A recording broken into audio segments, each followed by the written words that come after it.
ঢাকা বিশ্ববিদ্যালয় কেন্দ্রীয় ছাত্র সংসদ ডাকসু নির্বাচনে জাতীয়তাবাদী ছাত্র দলের প্যানেল ঘোষণা করা হয়েছে।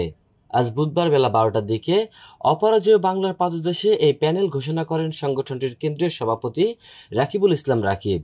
এতে ভিভি হিসাবে ঢাকা বিশ্ববিদ্যালয় ছাত্র দলের যুগ্ম সাধারণ সম্পাদক ও ইসলামিক স্টাডিজ বিভাগের 2015-16 সেশনের শিক্ষার্থী আবেদুল ইসলাম খান এবং জিএস পদে কবি জসিম উদ্দিন হল ছাত্র দলের আহ্বায়ক ও উইমেন অ্যান্ড জেন্ডার স্টাডিজ বিভাগে 2018-19 সেশনের তানবীর বারী হামিমকে মনোনয়ন দেওয়া হয়েছে।